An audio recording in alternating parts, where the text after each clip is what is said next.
الحمد لله رب العالمين والصلاة والسلام على سيد المرسلين أما بعد. Allah Tabaraka wa Ta'ala tells us in His glorious book in Surah Al-Waqi'ah, chapter 56, in verses 63 and 64. بعد أعوذ بالله من الشيطان الرجيم. بسم الله الرحمن الرحيم. أفرأيتم ما تحرثون أأنتم تزرعونه أم نحن الزارعون. Have you considered what you sow? Is it you who cause it to grow, or is it we who do so? Now, throughout man's history, our contribution has always been in form, but not in substance. What do I mean by that? Means we bottle water. Take bottled water, for example. Man bottles water, sells it, buys it, pumps it, stores it in tanks, takes it from one place to another. But who created water? The essence is the water. What you do with it is our contribution, but Allah is the one that created water.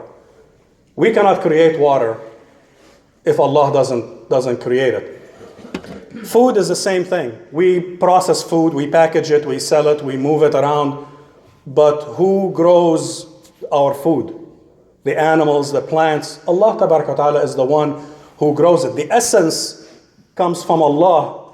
The change in the form, that's our contribution. So what can we do if there's no food and water? I mean, what do we do? You can't benefit from it. You cannot do anything with it. You can't buy it and sell it if it doesn't exist. So people are enamored with the appearances, but believers appreciate the essence. They look at the ni'mah and they see the mun'im.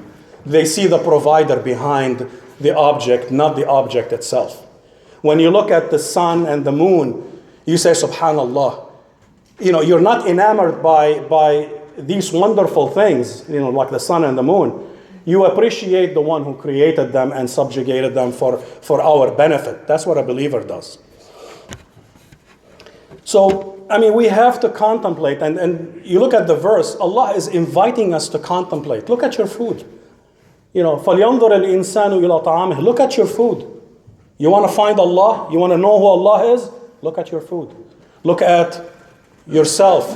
There's many verses in the Quran. Look, inspect. So in many verses, Allah invites us to contemplate. That's how we know Allah. When we contemplate His creation, we appreciate the Creator. What if Allah created all of the food that human beings will need all at once? Here you go. I'm going to create, 10 billion people, and here's enough food for the 10 billion people. Good luck storing it. What do you do with it if all of the food was created all of a sudden? How do we store it? What do we do if we consume it or it gets ruined? What do we do after that? But it's Allah's perfect wisdom and design that He created plants and created seeds. You look at the seed itself is a proof that there is one creator, a single creator who is wise, who is competent, who is wonderful, just from the seed.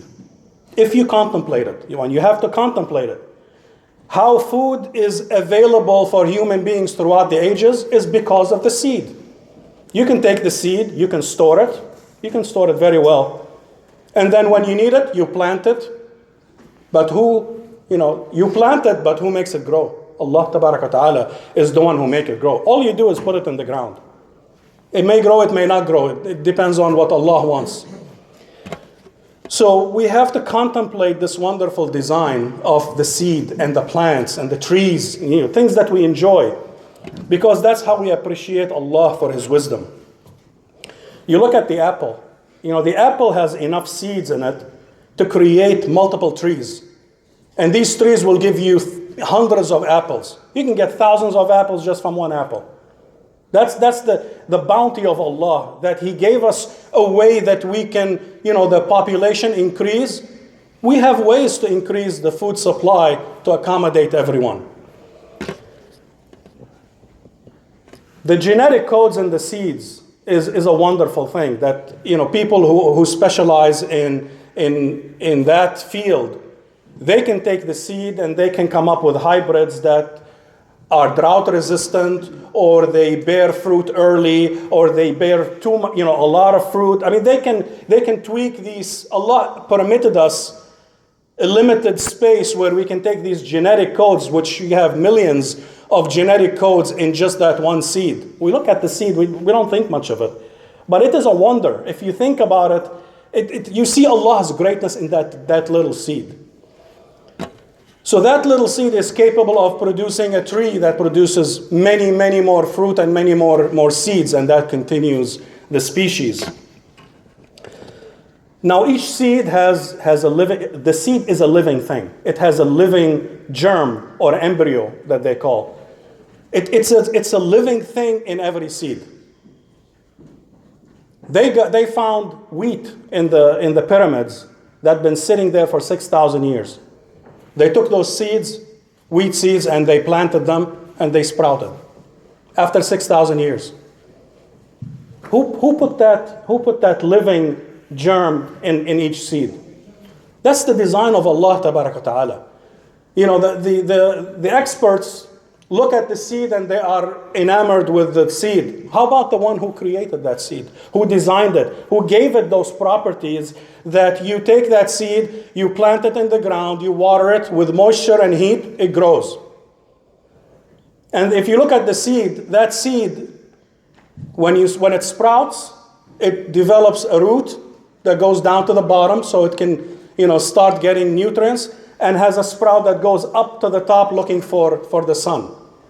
And after it develops them, you look at like a pea or a chickpea, or after it's done, if you put that experiment, you put it on a piece of cotton in water, and you watch it grow, after it develops those two things, that pocket of food is gone. You see just the shell. That was enough in that seed to develop the root and the stem. And then after that, it starts getting things from the environment and growing. La ilaha illallah. When you look at it and you think about it, you look at it from Allah's design, how great that is. So plants by themselves are a showcase of Allah's greatness, wisdom, and power. These roots, they go into the ground, and metals in the ground, with water, they dissolve, they oxidize. These roots just pull all of these nutrients from the ground, and then they send them upwards against gravity with no engine, no pumps, no nothing. So all of this, it takes all these nutrients and sends them up through the sap into the fibers of the branches and the stem to the leaves. And the leaves react with the sun and the chloroform, and we all know all this stuff. And then it develops nutrients that come in and nourishes, fruit and stems and everything. A single fluid, a single water, that sap that goes in is for all that. Even in all of human ingenuity, they have yet to come up with one single liquid that does many things. So that liquid comes in against gravity, nutrients reacts, comes back down, everything grows. Subhanallah. When we contemplate, that's how you find how wonderful Allah is, how great. And everything operates on the single premise, which leads us to the single God. Because everything works in the same way. So again, the verse, أَفَرَأَيْتُمْ مَا تَحْرُثُونَ أَنْتُمْ تَزْرَعُونَهُ أَمْ نَحْنُ الزَّارِعُونَ. When the farmer goes in and puts the seed in the ground, what do? They just put the seed in the ground. Will it grow? Will it not grow? Allah Tabaraka wa Ta'ala is the one who allows it to grow. Same thing with human beings. And the verse before those, أَفَرَأَيْتُمْ مَا تُمْنُونَ أَنْتُمْ تَخْلُقُونَهُ أَمْ نَحْنُ الْخَالِقُونَ. When a man and a woman, husband and wife get together, there's no guarantee you're going to have a child. The fertilization of the egg is not guaranteed. It's Allah Tabaraka wa Ta'ala who allows it to, whether to have a fertilized egg or not. That's Allah's tabarak wa ta'ala. All the farmer does is put the seed, plant it, take care of it, and hope for the best. Allah tabarak wa ta'ala is the one who grows it. When you buy an apple, you're not paying for the apple. You're paying for its service. Allah tabarak wa ta'ala grew it for free. You're paying the farmer who used maybe fertilizer and took care of it and weeded, and you're paying the people who collected it and transported it to the market, but it's grown for free. It didn't cost us anything. The tree just bare. If you have a tree in your backyard, it grows for free. You don't have to do anything.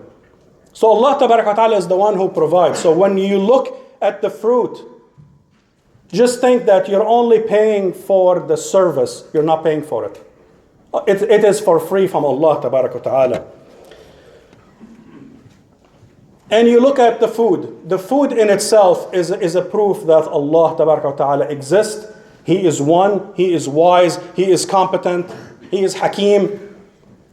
The nutrients in the food, everything you eat is compatible with your body. You know, you eat the fruit and the vegetables and the meat. Everything that we eat, the body metabolizes and uses it. That's not coincidence. That's by design. You want minerals, proteins, it's in the ground. And in the ground gets into the fruit and vegetables, and when you eat it, that's how you get it. You need shade. Allah tabarak wa ta'ala created big trees that are shade trees. They don't have any fruit. You know, maple trees, huge, beautiful. It gives you a lot of shade on a hot day. You want privacy? Allah created shrubs that are used as border shrubs. You know, they may have thorns, they're thick. You can put it between you and your neighbor so you don't have to see them. You know, I love my neighbor, but, you know, distance makes good neighbors. And Allah created those plants specifically for that purpose. You need shelter. You know, homes. All of our homes are built out of pine and soft wood. So there are trees that are conducive, that grow very quickly, and they're lightweight, they're easy to work with. So that's a human need. Allah gave us that. Cedar trees, they resist rotting, and they're perfect for shingles and shutters, and when you have things that are exposed to the elements, it resists rotting. Rubber, which is very helpful, comes from the rubber plant. You know, the tree, your tires, the rubber that they use in industry just about for everything, it comes from a tree. Allah knew that we had that need, and He made sure that there are trees specifically for that purpose. You need furniture, you got hardwood. You have oak, you have different types of wood that are very hard and make great furniture. You want cheap furniture? Well, there's pine. But every need is there. We need medicine. Plenty of medicines come from trees and plants. We need beauty. Fragrant flowers and flowering trees are there. They have no other purpose than to be a gift from Allah for us to enjoy. You look at the flower, at the rose. What's the rose for? The rose for you. It's a gift from Allah that says, you look at it, you smell it, and remember me when you do that. Now, why is it so pleasant when we go and sit in nature among trees and among flowers? Why do you feel happy? Right? You feel happy when you go to nature and you sit in nature and the birds and the trees and the flowers. Why is it that? These trees are living creation that glorify Allah. And Allah told us everything glorifies Him. When you're sitting among these beings that glorify Allah, of course you're going to be happy. You're going to glorify Allah too. Remember that when you're sitting out in a picnic enjoying nature. Don't just enjoy nature. Thank Allah that He provided you with greenery for your eyes, with flowers for your nose, for all these beautiful things around you. We have to contemplate these things. Otherwise, how are you going to know Allah if you don't contemplate? You just take the food and eat it. Think about it. Think about your food. How many hands had to do with it before that loaf of bread came to you? Hundreds maybe. Appreciate what you're looking at. Appreciate that this cup of water that you're drinking, Allah destined it for you.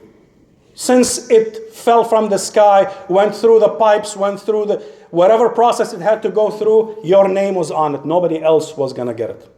That's what we have to contemplate.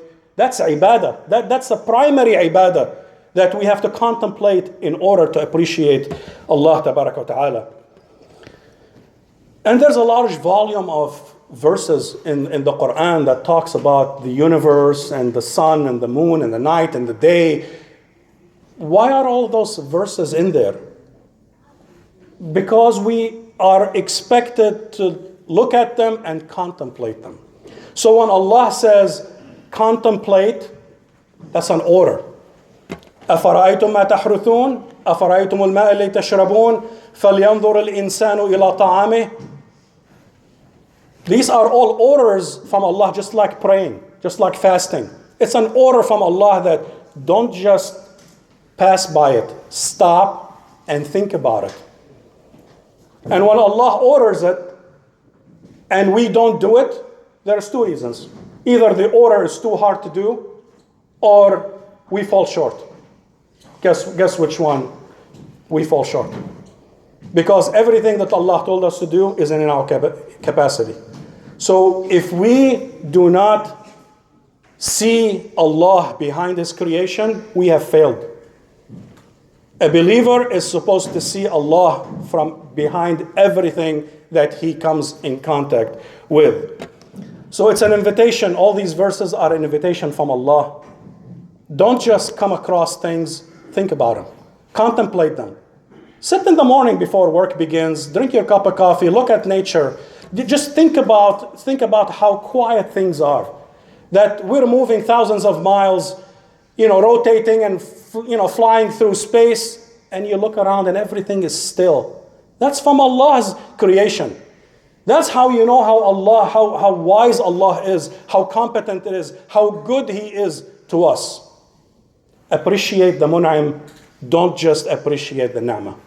أقول قولي هذا واستغفر الله لكم فاستغفروه الغفور الرحيم.